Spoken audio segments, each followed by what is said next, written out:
All right. Welcome back! Arsenal Football Club TV. America! Arsenal Football Club Fan TV. America, welcome back. And guess what? Episode 14. We made it. We made it. We made it all the way. 14 episodes. Thank you. Thank you very, very much. I appreciate. And thank you for coming. Appreciate. A little bit of attraction. We're gaining fans. We're gaining more fans to our channel. Thank you. New fans and welcome. Would like to recognize, appreciate it. Don't forget to like, subscribe, and share. Okay, so we won Arsenal Football Club. We played. Oh my God! It happened. It happened. We won. We needed to win after the Liverpool. Yeah. And massacre. why did we win? Because he was forced to play the right players in the right way. Well, absolutely. That's a great way of looking at it. Right? He was actually forced because Tierney is hurt. Oba is sick. Oba's sick. So, yeah, you're right. There's nobody else available Things to were happening. play. Yeah. You remember we talked episode 9 or episode 8, we talked about Xhaka playing as a left back. Mm-hmm. And this never happened. But now you could see that he's facts. very versatile. Oh my gosh. He also helps seeing the game. He pushes the game. Right. He directs Partey to go to the right areas. So that's a good thinking, but you were forced to play it. So we started, if you saw, we played actually 3-4-3. And even the commentators were confused about what we were playing. Because he was playing I'll tell you why they were confused, and anybody else would be confused, because he started on paper playing Chambers on the right hand side, Callum Chambers on the right hand side as a right back. In the middle we had Pablo Mari and Rob Holding. Finally. Because I think the Rob Holding Chambers partnership, these two boys now are developing. It's kind of okay, so I'm okay with that. But he started 4 in the back, right back, Callum Chambers, and again next to him, Rob Holding. In the middle was Pablo Mari. On the left-hand side was Xhaka. In front of them was actually the two holding midfielders on paper was Denis Ceballos and Partey. And then in front of them too, Denis Ceballos and Partey, and in front of them was Bukayo Saka. Which was exciting because we've been waiting to see him. Right, of course, but not in this position, to be honest. But anyways, Martinelli finally started on the left-hand side. Oh my God, finally. Finally. And on the right-hand side, right wing was Pepe. On the right-hand side was Pepe, and I was so excited to see him getting to play with the kids. Yep, joy to watch. The way we always talk about having Martinelli play. Even Chambers plays with them differently than... Absolutely. And Saka plays with them differently. It's just the chemistry, the age chemistry, it was all there. So up front was Alexander Lacazette, was captain. Right, and even he plays different when the kids are chasing and you have Martinelli constantly pressuring. It forces Lacazette to step up his game. Absolutely. So Martinelli and these kids force the rest of the team to step up their game and play, especially Lacazette. And he was just playing the game before with Aubameyang, and you could see them both chilling like. Because if Uba chills, Lacazette chills. But listen, he played a good game. He scored a couple of goals. He moved for them. He was captain on the day. Movement. So listen, I think that Martinelli on the left-hand side where he started, we usually don't have as much pressure within that area. So we don't get the team, we don't force a mistake from the team that we're playing. We usually have the tendency to roll back. So the team ahead of you, or the defense, or even a midfielder to pick up the ball, has now the time on the ball to turn around and see options and all that. But with Martinelli on the left-hand side pressuring their defense, of course you're going to see mistakes. The goalkeeper will do mistakes. And we did see a lot of mistakes thanks to that. The pressuring is amazing. So that leads me to wonder, why do we hear now Arteta coming out and saying that Martinelli needs time? Are you going to ruin him the same way you did to Saka? Can't... I remember what you're talking about, which was, he said about Saka, the same thing. He said, let's not expect a lot from Saka. And then he sat him down. He says, I'm resting him. You don't rest a 19 years old that's on a roll like that. I mean, he has the energy. There's no reason for you to rest. Leo Messi doesn't get rest. He's 30 some odd years old. He's 34, 35 years old. Players want to play. and they want to gain more intensity throughout playing. They're more, That's how you gain fitness and get better. Absolutely. It's every absolutely playing in every game and experience. Competitive, real life competitive games. Absolutely, nothing like it. Nothing like it. Yeah, you So can't replicate you that. play him now. It's the same thing with Martinelli. Yeah. He shows up today. How he or this past game against Sheffield United, he showed how good he is. You don't come out and say, "Hey, let's not expect a lot from him. Let's stop." If someone's playing as well, you just keep playing him. He benefits the game. Yeah. He benefits the team. You were enjoying the Arsenal. Oh man, this was a game to be enjoyed. Even especially by the first goal, the way they touched and played back and forth like they used to, like Arsenal used to. That was Yep. 30 some odd minutes where the first goal, Alexander Lacazette was involved. Danny Ceballos with the back heel. Yeah. Pepe was involved. Movement. Saka that was not expecting the ball, but all of a sudden what a sweet he makes pass. a pass back to Lacazette, and Lacazette goes in and really neatly scores as a professional number 9. As a striker, we could see how good of a ball handler and a goal scorer. Finally, this game he did something new. You're right. We've been waiting for you to hold up the ball. I feel like we knew he had this in him. And I don't know what is really happening internally that causes him to be inconsistent. Right. But you speak about consistency, and you say it in every episode. We're always saying it. And that's the key here, is that you can't give Arteta any credit for making anything better or any improvements because there is no consistency. Not on any level, in any form, in any aspect of the game. There's no... Right there. What have they done better? You have to have an understanding and an experience. So I'm going to take this moment to give you an example. What happened with Aubameyang. I'm going to go back to the Tottenham game where Uba sat outside. Your captain sat outside because he was punished. He was punished for being late. Mikel Arteta thought that time that he should sit him out. This is the right thing to do. I'm going to sit him out. I'm going to discipline my captain. But for me, that wasn't more of a disciplinary thing. That was more humiliation than anything else. You humiliated a captain. And players, we heard someone like Robbie Mustoe that played the game saying, as a player, I know players that played with me that will hold a grudge with the coach. Why are we creating that? For what?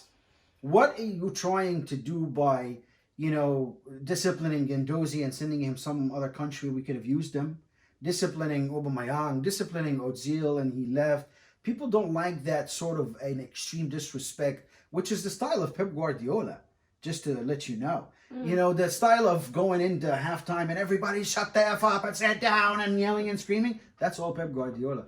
Listen, you can motivate people, but in a respectful way. Right. And, I don't even want to give this example because I don't like Tottenham, obviously, but Jose Mourinho just diffused the situation between Son and Lloris in the locker room, not by yelling and shouting and separating people, but by being cool and calm and talking like person to person. And assertive and taking the positive out of the situation because they found something. But he's experienced. Yeah.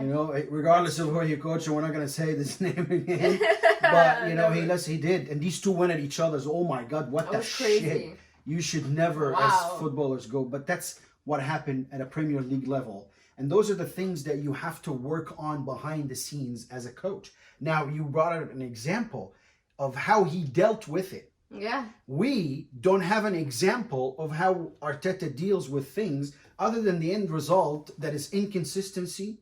That's where, listen, let's not forget you played Sheffield United. They're fighting for their lives. They just fired their coach. Yeah. Us winning is not it's... But I like the way kids. The players and the kids came out to play. I like the formation that ended up being 3-4-3 and Callum Chambers playing up front more. And pushing them forward. Exactly, pushing up front and keeping them busy on the right-hand side that allowed also space on Martinelli.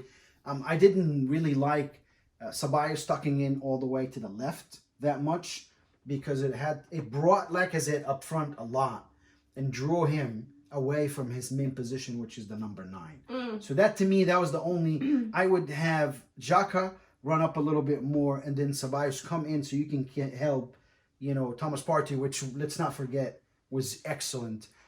What an excellent game. And it just goes to show what we've been talking about this whole time. We have the players. We have the right players. We have the right combination. But we need new representation. So first we need someone else to come and buy the club. But second and most important that we need to happen right now is we need a new coach. And what were we saying about options for a new coach? What did we give? Three hopefuls that are available?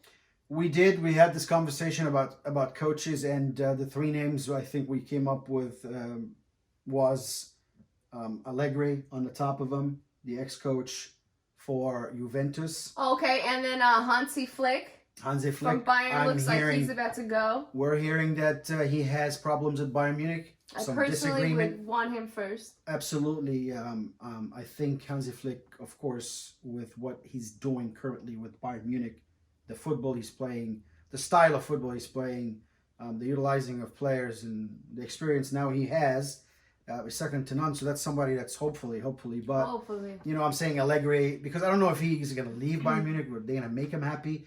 If Bayern Munich got rid of him, who would they get? So I would be smart and keep him. So I don't know if it's likely he would leave.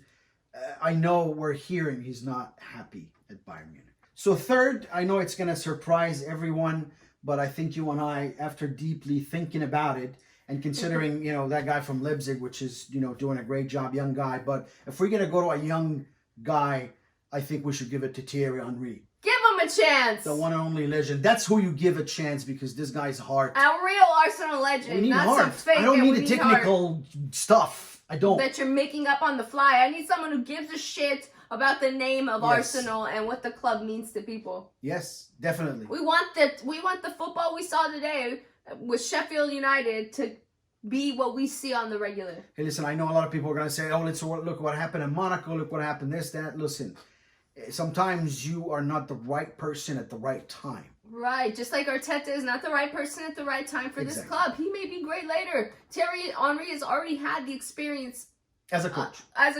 To learn what not to do and what to do.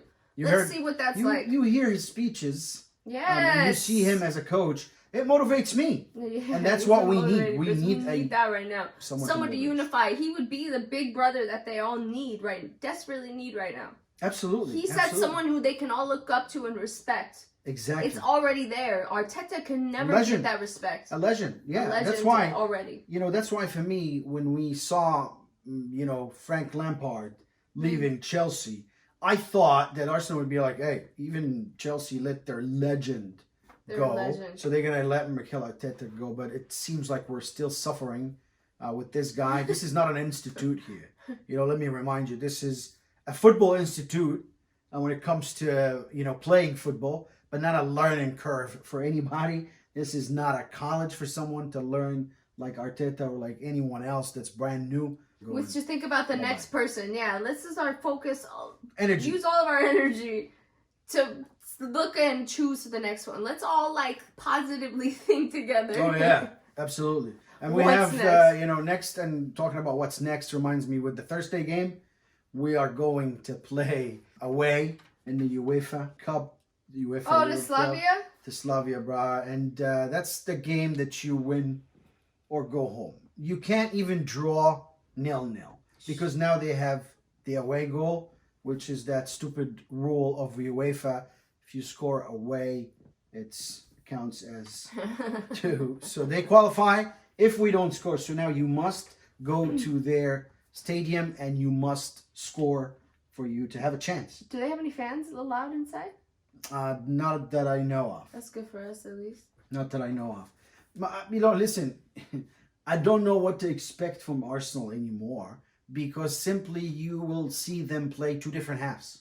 Right, no matter what. But the thing is, if he's still forced to play this team that he played against Sheffield, then we have hope because the kids are running it. But the thing is, I don't know or think that Mikel Arteta is that clever to start that same exact team that he just got a win against Sheffield United. This team is now motivated. They play together. They have chemistry and connection together. I don't know if they will or if he will start them the same exact group again on this coming Thursday. That's what I want to see. because of, again, the inconsistent, way of him managing games, he's going to come Can't up predict, can you? and it's bad. Predicted It it. just becomes very bad when you don't know, hey, listen, what the heck's going to happen on the pitch. But again, hey, listen, Cluelessness.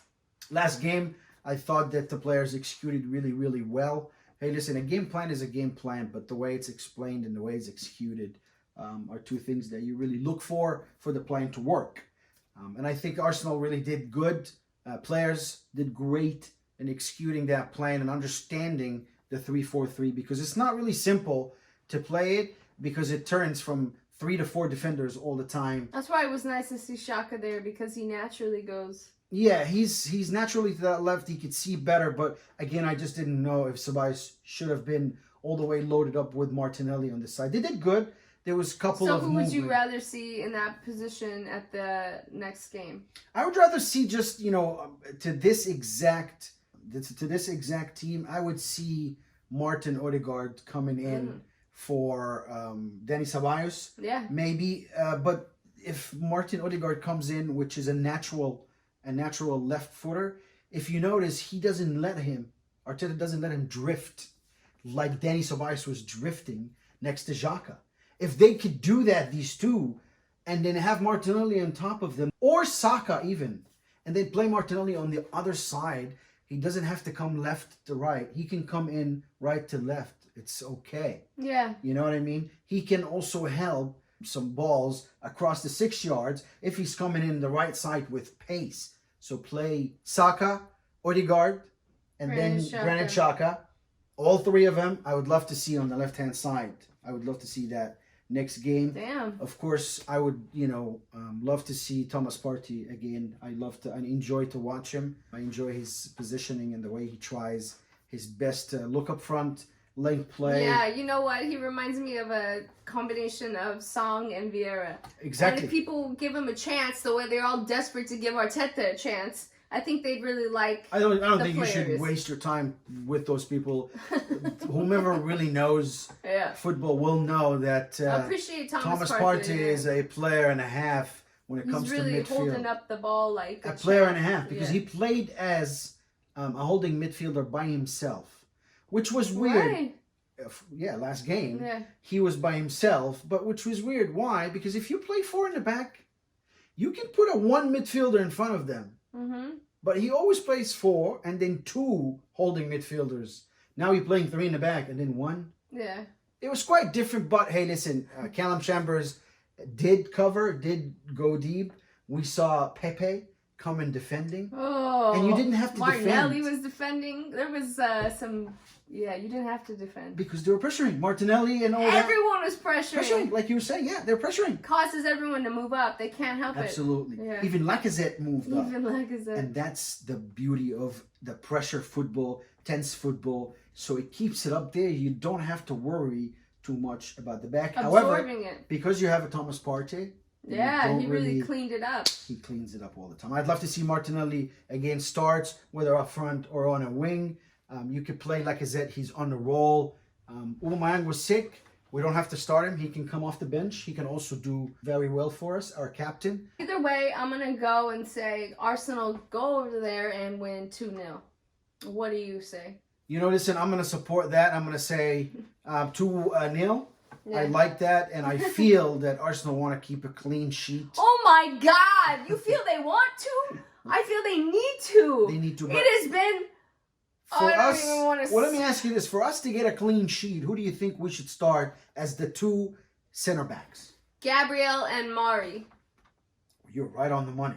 Thank you. Thank you. Thank you. You are right on the money. If he starts Gabriel and Pablo Mari, which wins every ball in the air, if you didn't notice.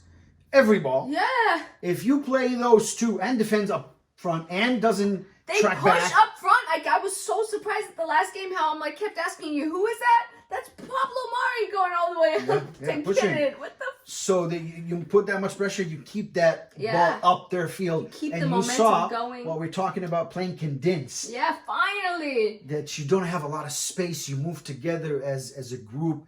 Again, it was joy to watch. It was a joy. If it takes him this much time to get it and to play this way, you said I don't think that was on purpose by him. Yeah. You were hoarding these players You were hoarding them from us. You were taking them and hiding them. We can play this good, and why don't we play this good every week? It's been depriving us. What a wanker! What a wank! If you go to next game, you go there, you play solid football, and you play Arsenal football, and you play the same bunch. I think we have a chance to win 2-0 at least. If not, I'll say 2-1 because they would want to score, win or go home. So they're going to come out guns blazing. I know that Arteta will tell them to sit back and absorb. Listen, you know what? That's what an experienced coach matters now, because this is a regular coach would do that and it would be accepted by a lot of people because you are now thinking about it in a passive way. And that will bring you... Yeah, you're inviting the trouble and the pressure and making the game bring you more pressure. difficult. Yep. And you'll then get scored on and you'll get out because it's a win or go home. Right. But if he's an experienced coach, you ask me what would he do? Just what he did in front of Sheffield United. You played that way in front of Liverpool. You lost 3-0 because you allowed them to play their game. Always and had you us invited pinned down the the pressure. whole game. Exactly. You took the game to Sheffield United. That was the game plan. What happened? We won 3-0. Why would I go now to play without fans in a defensive mode? Yeah. I have to attack. That's what I say. So I'd say if not 2-0. Attack. It's 2-1 if they score. But hopefully we qualify. But if we don't qualify, man, it's all on you, Arteta. Because to me, you are the sole responsible, sole reason that this is happening and we are in such a position. Your lack of tactics, the first leg, the lack of direction, the wrong choice of a starting 11, and we talked about that also last episode. See what it got us. It got us to 1-1. See what it got us. So that's why we need to start seeing rumors and gossip and people talking about Arteta out and who's going to come in next. Yep. We need to hear something about someone substantial coming to take over. And it really has to be one of the ones we just talked about. Because we can't accept anything less. You're really messing with us. Please, because now it's the time. Please, sir. It's the time for us to really move forward and get another coach for this team to start to be consistent again and start winning and start getting back in Europe and start, playing at the level we what we're capable of playing. Because now we also have a huge problem when we hear that he wants to sell our players like Bukayo Saka. Yes, please get him out before he can things up further. If he does that and you're saying that he wants to rebuild what? Nothing's going to be left. Because it's very tough to have players coming to a club that's not in Europe. We don't know if we're going to be in Europe next year. We don't know if we're going to be in Europe on Friday. So now, if you're completely out of Europe and you don't play Champions League, you don't attract anybody. You attract someone also if you're an experienced coach that's done it before, knows what it's doing. No one's going to come for it. Because Arteta, you're not attractive for anybody because nobody knows you. You were not a coach before and you suck at it so far. So I don't know what to brag about. And then the third thing is you go there for players like Mesut Ozil. People would come to Arsenal because of Ozil being there. I feel like so many people have discredited everything he's done at the club. So many even stupid ass fans. Well, again, I'm not gonna go there. Those are the fans you don't pay attention to because if you're gonna waste your time explaining to someone what Mesut Ozil did and how to expect him or not, so they're not a true fan of the club or our players or the players that really played for the shirt. That's the one that's stuck. Van Persie left us. Fabregas left us. Even TT left. Everybody left. Mesut Ozil is the only one that stuck and stayed. And you know what? So they forced him out. Exactly. So now, by going back to him selling, Mikel Arteta selling Bukayo Saka for business or to get other players, excuse me. No, you don't need to do that because now you're getting players like Saka out or Martinelli that's bored or wants to look for playing time. If you do that, you now dismantle. These young players, bright shining stars, would dismantle the club if we lost. Of course, all of them. He's already taken out and given Willock. Maitland-Niles is on loan and Willock is on loan because of him. Now Eddie Nketiah also is not playing. He's already really messing with them. Yeah. When they should be being nurtured and really focused on. Listen again. That's what I say always. That I'm not happy with him as a coach from the standpoint that he doesn't develop players. Why? He doesn't. Saka just showed up on his own, and that was Unai Emery that, brought him, right? Not Mikel Arteta. So Mikel Arteta just rode on the kid's success. The kid is natural, but till now, he doesn't know where to use him, how to use him. Yes. Last game, he used him in the middle. The kid drifts to the left. So now you had him on the left, you had Martinelli on the left, you had Danny Ceballos on the left, and you had Xhaka. That's overloading the left-hand side. Right. I don't know why. He's always doing the wrong way. Exactly. You have David Luiz is out. He's not, he can't play. He's injured. So we're forced to play Pablo Mari and Holding. And what David a great combination to turn David Luiz is our worst defender. Now they're calling him our best defender because he's our best. I mean, it's an embarrassing thing because stats say, listen, he was the best defender back in Chelsea. But I talk about Arsenal Football Chelsea Club. days, yeah, that was different. He has and I need been more a little different. from David. I needed more from David Luiz. The red cards, the goals that was conceded because he didn't jump and this and that, the laziness, the not communication, the shouting.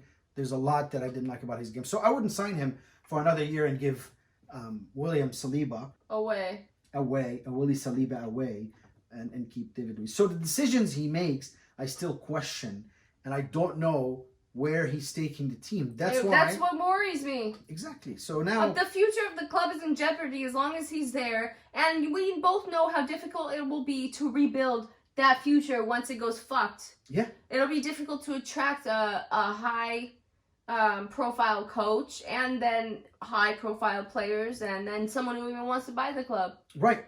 And then now again, developing players. So that we talked about Bukayo Saka. Right? Who else? We're talking about him exhausting Xhaka. The mistakes that Xhaka had to... Hurting Tierney by playing him. Exactly. Where's the development of him too? He's a gem. Yeah, he came already like that. He came already like that.